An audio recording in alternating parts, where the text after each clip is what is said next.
नमस्कार, आप देख रहे हैं सिटी पोस्ट। मैं हूं अभिषेक मिश्रा। आसमान से आफत की बारिश बरस रही है और आपकी परेशानी बढ़ गई है, आपकी आफत बढ़ गई है। पहले से ही पटना जलमग्न है, पटना के ज़्यादातर इलाके जलमग्न हैं, जनजीवन अस्त व्यस्त है। सिटी पोस्ट लाइव अब आपको सावधान करता है। आप जानते हैं, कल से लगातार हम तस्वीरें दिखा रहे हैं, खबरें पहुंचा रहे हैं। हमारे वरिष्ठ सहयोगी श्रीकांत प्रत्यूष के जरिए श्रीकांत प्रत्यूष लगातार उन इलाकों में गए जहां पानी की स्थिति बहुत खराब है, जहां जल जमाव की स्थिति बहुत खराब है, और वहां से हम आपको तस्वीरें दिखा रहे हैं, लोगों की समस्याएं दिखा रहे हैं। तो सिटी पोस्ट लाइव आपको सावधान कर रहा है कि आपकी परेशानी बढ़ गई है, स्थिति और विकराल हो चुकी है। जरूरी ना हो तो घरों से ना निकलें, गाड़ी से भी ना निकलें, अब वाहन से निकलने से परहेज करें। और ये बात हम इसलिए भी बता रहे हैं क्योंकि हमारे वरिष्ठ सहयोगी श्रीकांत प्रत्यूष आज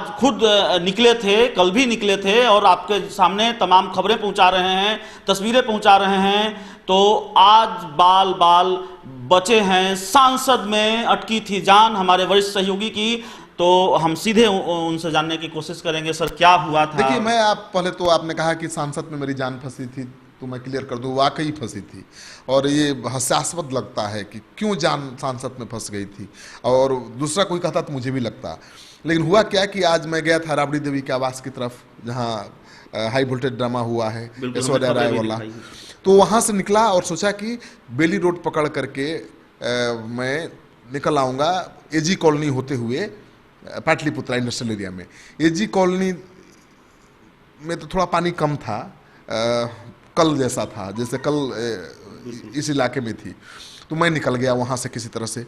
लेकिन जैसे ही एजी कॉलोनी से आगे बढ़ा नाले की तरफ पाटलिपुत्रा आने के लिए, तो नाले का पानी पूरी तरह से इलाके में घुस गया था। लेकिन मुझे अंदाज़ा नहीं था कि इतना ज़्यादा पानी होगा। और लोग रोक रहे थे, लेकिन मैं रुक भी नहीं सकता था क्योंकि गाड़ी आधा डूब चुकी थी पानी में। रुकता तो गाड़ी रुक जाती वहीं, और पानी में गाड़ी डूबी हो तो निकलना भी मुश्किल है, गाड़ी में पानी घुस जाएगा। मैं कोशिश करता रहा, जितना आगे गया उतना ही फंसता गया। अब लगा कि अब तो कोई रास्ता ही नहीं है, और नाला और रोड में कोई फर्क ही नहीं है। हालांकि इस रोड से मैं लगातार आता जाता हूँ, तो अंदाजा था, और कहीं भटका भी तो स्थानीय लोगों ने मुझे इशारे से समझाया कि उधर नहीं, उधर नहीं, इधर जाना है। और मुझे लग रहा था कि गाड़ी मेरी बंद हो गई। 2-3 बार लगा कि गाड़ी बंद हो गई है, एस्केलेटर काम नहीं कर रहा है। लेकिन फिर अचानक पता नहीं, ईश्वर की कृपा है, हनुमान जी याद आने लगे, और वो गाड़ी किसी तरह से, मुझे विश्वास नहीं हो रहा है कि मैं कैसे निकला हूँ।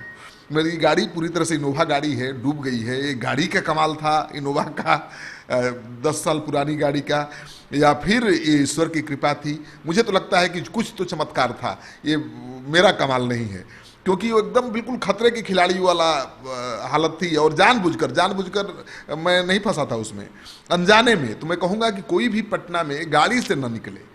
अब किसी भी रोड पर गाड़ी से निकलने लायक नहीं है। आपको लग सकता है थोड़ी दूर पर आपके घर के पास पानी ना हो तो आपको लगेगा कि ऐसा ही स्थिति होगा, लेकिन आगे जाएंगे तो थोड़ा कम पानी मिलेगा, आप आगे बढ़ जाएंगे। लेकिन कहाँ डुबाऊ पानी मिलेगा, कहाँ आपकी गाड़ी डूब जाएगी, तो उसका अंदाजा नहीं लगा सकते। क्योंकि जिस इलाके से मैं आ रहा था, मुझे लगा कि इधर तो पानी होगा ही नहीं अभी, लेकिन वो पानी इतना ज्यादा है कि अब डूब जाएंगे।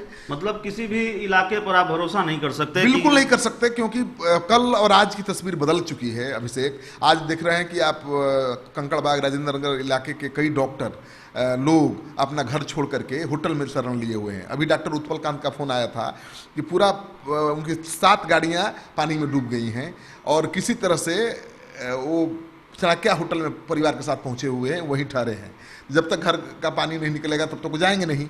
ऐसे वो तो बड़े आदमी हैं, चाणक्य होटल में ठहर सकते हैं परिवार के साथ, लेकिन जो गरीब लोग हैं, जो होटल का खर्च अफोर्ड नहीं कर सकते, वो कहाँ जाएंगे, किस होटल में जाएंगे, कहाँ खाएंगे। और कल ही आपने सबसे हृदय विदारक तस्वीर दिखाई थी।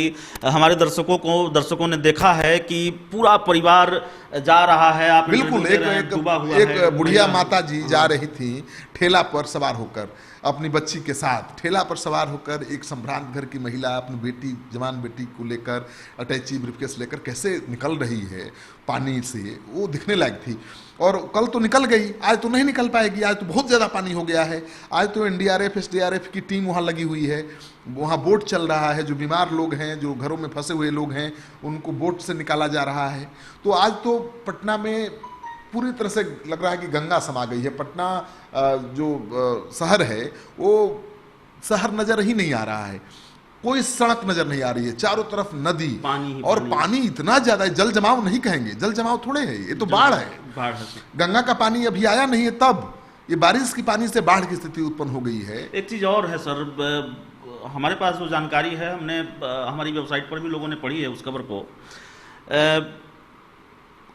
बराज से पानी छोड़ा गया है, इंद्र बराज से पानी छोड़ा गया है, और कहा गया, जब हमने उस खबर को देखा तो कहा गया कि 5 बजे के बाद स्थिति और बढ़ेगी, शाम होते होते स्थिति और। देखिए, इंद्र बराज से पानी छोड़ा गया है, बहुत ज़्यादा पानी छोड़ा गया है, और आपदा प्रबंधन मंत्री हैं संजय झा, उन्होंने कंफर्म भी किया है। वो पानी कल छोड़ा गया है और आज शाम तक पटना पहुंच जाएगा तो स्थिति और विकराल हो जाएगी कहा जा रहा है। लेकिन जब मैं पटना में आज निकला था, उस समय वो पानी पहुंचा नहीं था पटना में, फिर भी पटना की हालत खराब थी। देखिए, लोगों में पैनिक हो गया है, बिजली कट गई है, ट्रांसफार्मर के लाइन काट दिए गए हैं क्योंकि शॉर्ट सर्किट का खतरा है। और एक बात हम अपने दर्शकों को क्षमा करेंगे, आपको रुकना चाहेंगे, जिस वक्त जहां हम खड़े हैं वहां भी कई घंटों से बिजली नहीं है। हाँ, बिजली नहीं है, हम लोग बैटरी से काम चला रहे हैं। लेकिन मैं बता दूं कि घरों में बिजली नहीं है, मोटर नहीं चल पा रहा है, तो पेयजल संकट उत्पन्न हो गया है, खाने की सामग्री नहीं है, सब्जी नहीं है, तो लोग दुकानों पर उमड़ पड़े हैं। माने इतना पानी में हिल कर जाकर लोग पानी में दुकान से खरीद रहे हैं सामान खाने के लिए। तो ब्रेड रन शॉर्ट कर गया है, किसी भी स्टोर में ब्रेड आपको नहीं मिलेगा, क्योंकि ब्रेड की कंपनियों में पानी घुस गया है, तो ब्रेड सप्लाई खत्म। दूध का सप्लाई आज नहीं हुआ, सुबह में हुआ, शाम में, दोपहर में नहीं हुआ, तो शाम में दूध नहीं मिल रहा है। और मैगी और फास्ट फूड के जो पैकेट्स हैं वही लोग खरीद रहे हैं। तो दुकानों पर भीड़ देखी तो मुझे आश्चर्य हुआ, क्यों इतना पानी में लोग घर से क्यों निकल रहे हैं पैदल, वो भी इतना पानी में, तो खाने के लिए, फास्ट फूड लेने के लिए। कई जगहों पर नगर निगम की तरफ से लिट्टी चोखा की व्यवस्था की गई है। हाँ। कई जगहों पर कुछ नेताओं ने लंगर शुरू किया है, तो खाने पीने की समस्या तो उत्पन्न हो गई है। पटना सिटी से लगातार हमारे दर्शक फ़ोन कर रहे हैं कि आपको रोज़ हम देखते हैं, आप कवरेज भी ठीक दिखा रहे हैं, लेकिन आप पटना सिटी पर फोकस करिए। यहाँ 2 दिनों से बिजली नहीं है, पीने के लिए पानी नहीं है, कोई राहत नहीं पहुंची है, कोई नहीं पहुंचा है। तो पटना सिटी में भी काफ़ी ख़राब हालत है, और पटना के पाटलिपुत्रा में भी बहुत गंभीर स्थिति है। घरों में लोग कैद हो गए हैं, घर में भी खाने पीने की कोई चीज़ें नहीं है, पीने के लिए पानी नहीं है, बड़ी ही भयानक स्थिति है। मुझे अंदाज़ा नहीं था, मुझे लग रहा था कि ये 2 दिनों तक का खेल है, घुटने भर पानी लगेगा, बहुत होगा तो कमर तक जाएगा। लेकिन ये तो लग रहा है कि पूरा नदी ही समा गई है पटना में, यानी पटना नदी में समा गया है, पटना तैर रहा है, कहीं भी सूखा जगह नज़र ही नहीं आ रहा है। आप कहाँ जाइएगा? पाटलिपुत्रा से आप गांधी मैदान नहीं जा सकते, पाटलिपुत्रा से आप असियाना नगर नहीं जा सकते, पाटलिपुत्रा से आप बोरिंग रोड नहीं जा सकते, उसी तरह से कंकड़बाग से आप कहीं नहीं जा सकते। जो जहाँ है वहीं ट्रैप हो गया है, वहाँ से निकल नहीं पा रहा है। और रेस्क्यू ऑपरेशन जिस स्तर पर चलना चाहिए था बचाव लोगों को निकालने का, वो अभी तक मुझे नहीं लग रहा है कि वो शुरू हो पाया है, क्योंकि पटना सिटी से तो खबर आ रही है कि कोई रेस्क्यू ऑपरेशन नहीं पहुंचा, कोई राहत बचाव कार्य शुरू नहीं हुआ। हो सकता है कि सरकार सोचती हो कि शहर में सब कुछ उपलब्ध है, शहर में गाँव देहात की अपेक्षा ज़्यादा सुविधा तो है, दुकानें खुली हुई हैं, जहाँ तहाँ आप जाकर कुछ खरीद सकते हैं। लेकिन अगर ऐसे ही रात में बारिश हो गई तो कल तो, अब तो आज की तारीख में मैं दफ्तर से बाहर गाड़ी से नहीं निकल सकता, आप नहीं निकल सकते। कल तक निकल सकते थे, आज निकला था, वो अंतिम है। तो अगर इसी तरह बारिश हो गई तो हमारे दफ्तर में भी पानी घुसने वाला है। यही पैमाना भी है, हालात कितने भीषण हैं इसको नापने का, कि कल हम लगातार दिखा रहे थे, हमारे वरिष्ठ सहयोगी लगातार आप तक खबरें पहुंचा रहे थे। आज ये खुद फंसे थे, जान सांसत में अटकी थी, और अब ये खुद कह रहे हैं कि घर से निकलना मुश्किल है, दफ्तर से निकलना मुश्किल है। इससे और भी कई बातें आ रही हैं। देखिए, इसमें शक की कोई गुंजाइश नहीं है कि इसके पहले भी कई बार बारिश हुई है तो पानी कुछ घंटों में निकल भी गया है और मुझे आश्चर्य हुआ, लगा कि ड्रेनेज सिस्टम दुरुस्त हुआ है। इसी वजह से बारिश हुई, घंटे 2 घंटे जल जमा हुआ और 2 घंटे में पानी निकल भी गया। लेकिन ये पहली बार लगातार बारिश हो रही है और पानी निकल नहीं रहा है। पानी अगर निकलता तो इतनी खराब स्थिति नहीं होती। मुझे लगता है कि जो ड्रेनेज सिस्टम है वो ध्वस्त हो गया है। इसकी वजह कई हो सकती है। आपने भी दिखाया था कि लोग कह रहे हैं कि कौन लार्सन एंड टूब्रो एक कंपनी है जो नमामि गंगे का प्रोजेक्ट पर काम कर रही है, पाइपलाइन बिछा रही है। तो कह रहा है कि उनके काम के चलते कई ड्रेनेज सिस्टम ध्वस्त हो गए हैं। ये आरोप है, बिना जांच के तो हम आरोप की पुष्टि कर नहीं सकते। लेकिन इस तरह के कई आरोप आ रहे हैं। स्थानीय लोग अपने अनुभव से बता रहे हैं कि उस कंपनी ने जब से काम शुरू किया है, ड्रेनेज सिस्टम ने काम करना बंद कर दिया है। तो कुछ न कुछ तो गड़बड़ है।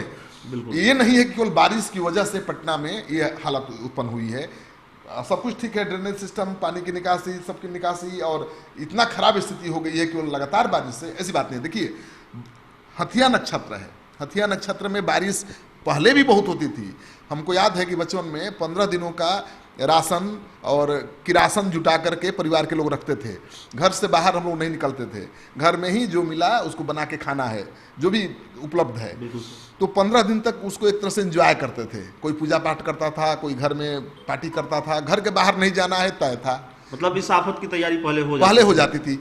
कुछ साल से, 20 साल से, मुझे भी लगता है 15 साल से मैंने देखा नहीं हथिया नक्षत्र में इस तरह की बारिश। लगता था कि एकदम बदल गया है जमाना। लेकिन बहुत दिनों बाद हथिया नक्षत्र में बारिश हो रही है। लग रहा है कि हथिया नक्षत्र है, लेकिन 2 ही दिनों में जो तबाही पटना में देखने को मिल रही है, इसका मतलब है कि ड्रेनेज सिस्टम हमारा ठीक नहीं है। हम बारिश से मुकाबला के लिए तैयार नहीं हैं। तैयार होते तो एंजॉय करता आज पटना। अगर हमारा ड्रेनेज सिस्टम ठीक होता, पानी निकासी की व्यवस्था ठीक होती, तो हथिया नक्षत्र में जो बारिश हो रही है तो हम एंजॉय करते, इसको सेलिब्रेट करते। क्योंकि ये बहुत अच्छी बात है कि बहुत दिनों बाद बारिश हो रही है। हमारी धरती सूखी पड़ी हुई है, कई जगहों पर सूखा की संभावना थी, किसान में हाहाकार मचा हुआ था, और बारिश झमाझम हो रही है हथिया नक्षत्र में, तो फसल के लिए भी ठीक है। और बारिश के मौसम में लोग बरसात को तरसते रहे हैं, तो ये बारिश तो सेलिब्रेट करने की चीज है।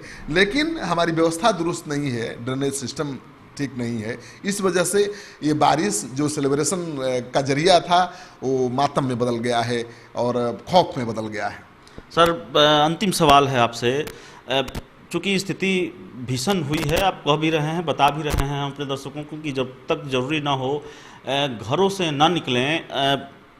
आने वाले दिनों में सर, या फिर कल क्या स्थिति देखने को मिल सकती है? कल क्या तस्वीर देखने को मिल सकती है? मैं जो तस्वीर देख रहा हूँ, मैंने तो आज ही की तस्वीर देखी है।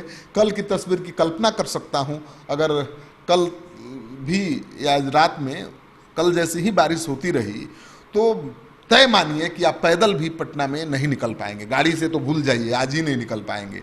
पैदल भी नहीं निकल पाएंगे, निकलेंगे तो खतरे में फंसेंगे, आपकी गाड़ी बर्बाद हो जाएगी। मेरी भी गाड़ी लगभग बर्बाद ही हो चुकी है, पानी में डूब कर निकली है किसी तरह से बाहर, तो पता नहीं वो कितना कामयाब होगी। तो मैं कहूँगा कि कोई भी व्यक्ति चाहे कितना भी जरूरी क्यों ना हो, अब बहुत किसी की जान आफत में है तो मरता क्या ना करता, लेकिन अगर बहुत जरूरी नहीं हो तो घर से बाहर ना निकलें, और ज़रूरी हो भी तो गाड़ी से मत निकलें।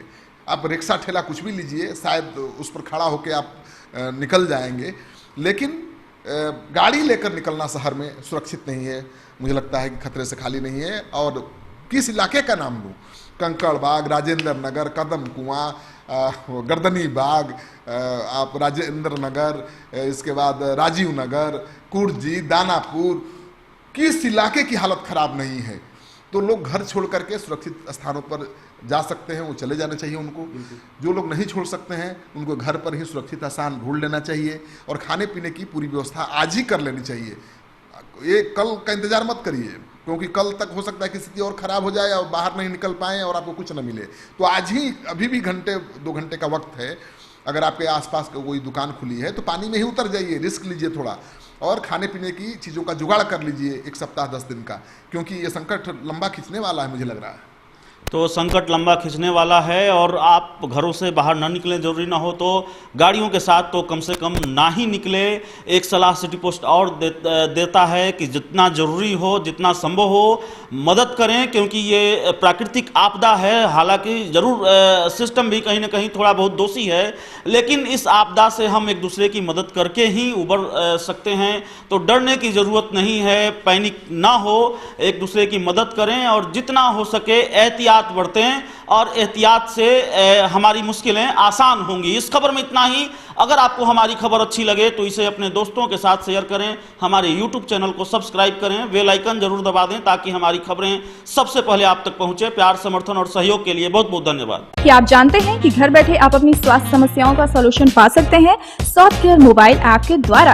अधिक जानकारी के लिए आप संपर्क कर सकते हैं। हमारे फोन नंबर्स हैं 9472981111, 9472982222। सॉफ्टकेयर app, solution at your fingertips।